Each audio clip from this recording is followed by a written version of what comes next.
श्रीमती बेबी रानी जी मौर्य, जिलाध्यक्ष श्री गिरिराज सिंह, चौधरी उदयभान जी, राज्य मंत्री डॉक्टर राजेंद्र सिंह जी, श्री संतोष जी कटारा, श्री सुनील टंडन, श्री प्रशांत पूनिया, श्री उत्तम सिंह काका, श्री राजू प्रधान, श्री कालीचरण सुमन, यशपाल राणा, ठाकुर हरेंद्र सिंह, श्री प्रकाश राजपूत, सहदेव शर्मा, श्री सत्यप्रकाश लोधी, श्री उमाशंकर माहौर, श्री शिव कुमार प्रमुख, श्री सत्यदेव दुबे, श्री सुग्रीव सिंह चौहान, श्री बहादुर सिंह कुशवाहा, श्री नीरज जैन और लाल सिंह जी लोधी।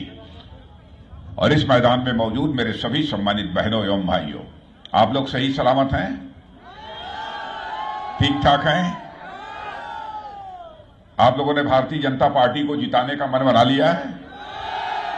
उधर जो लोग खड़े हैं उनसे भी पूछना चाहता हूं, आप लोगों ने भी मन बना लिया है? अरे तो हम भाषण क्यों दें?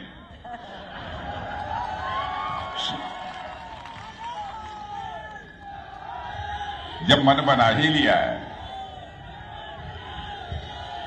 भारतीय जनता पार्टी को आप वोट क्यों देना चाहते हैं? क्यों देना चाहते हैं वोट भारतीय जनता पार्टी?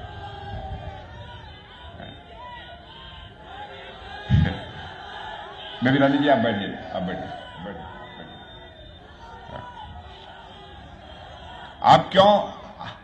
आप क्यों जिताना चाहते हैं? अरे भाई हो गया, लेकिन कोई काम वाम कुछ हुआ है कि नहीं हुआ? अच्छा ये बतलाओ कि गुंडे बदमाश माफिया सब ठीक ठाक हैं? मैंने कहा है सड़क पर है कि जेल में? बुलडोजर घूम रहा है कि नहीं घूम रहा है? बाबा बाबा बुलडोजर वाला बाबा कमाल है। बहनों भाइयों, आप जानते हैं किसी भी राज्य का हम विकास करना चाहते हैं, विकास की पहली शर्त होती है कानून व्यवस्था की हालात चुस्त दुरुस्त होने चाहिए। और मैं दावे के साथ कह सकता हूं, उत्तर प्रदेश के मुख्यमंत्री श्री योगी आदित्यनाथ जी ने उत्तर प्रदेश के विकास का मार्ग प्रशस्त कर दिया है, केवल कानून और कानून व्यवस्था के हालात को चुस्त दुरुस्त बनाकर। लेकिन आपने समाजवादी पार्टी के शासनकाल को भी देखा है। समाजवादी पार्टी के शासनकाल में किस तरीके से गुंडे बदमाशों माफियाओं के हौसले बुलंद रहते थे। यहां तक कि राजनीति के गलियारे में सबसे ज्यादा दबदबा यदि हुआ करता था किसी का, तो इन गुंडे बदमाशों का और माफियाओं का दबदबा समाजवादी पार्टी के राजनीतिक गलियारों में हुआ करता था। हालात पूरी तरह से बदल गए हैं और मैं कह सकता हूं, जब होगा कानून का शासन तभी विकास करेगा योगासन।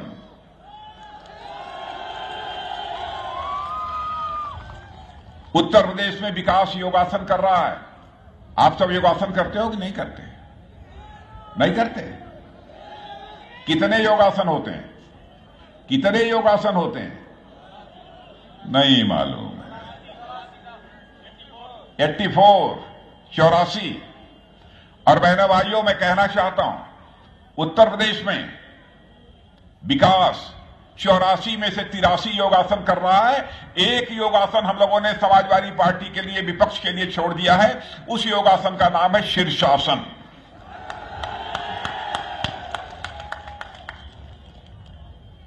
उत्तर प्रदेश तेजी के साथ आगे बढ़ रहा है। आपको जानकर खुशी होगी, करिश्माई काम किया है यहां के मुख्यमंत्री ने, करिश्माई काम किया है। 2017 में उत्तर प्रदेश की अर्थव्यवस्था का आकार जहां पर 11 लाख करोड़ रुपए था, उसको 5 वर्षों के अंदर बढ़ाकर 21 लाख करोड़ रुपए करने का काम यदि किसी ने किया है, यहां योगी आदित्यनाथ जी ने किया है। बहनों भाइयों, आपको जानकर खुशी होगी, अर्थव्यवस्था के मामले में जो उत्तर प्रदेश बहुत नीचे हुआ करता था, आज हमारे पूरे भारत में उत्तर प्रदेश दूसरे स्थान पर आकर खड़ा हो गया है। और मैं कह सकता हूं दावे के साथ, 5 वर्ष और यदि सरकार चलाने का भारतीय जनता पार्टी को अवसर मिल जाए, तो बहनों भाइयों, यह उत्तर प्रदेश अर्थव्यवस्था के आकार के मामले में हिंदुस्तान का पहला राज्य बन जाएगा।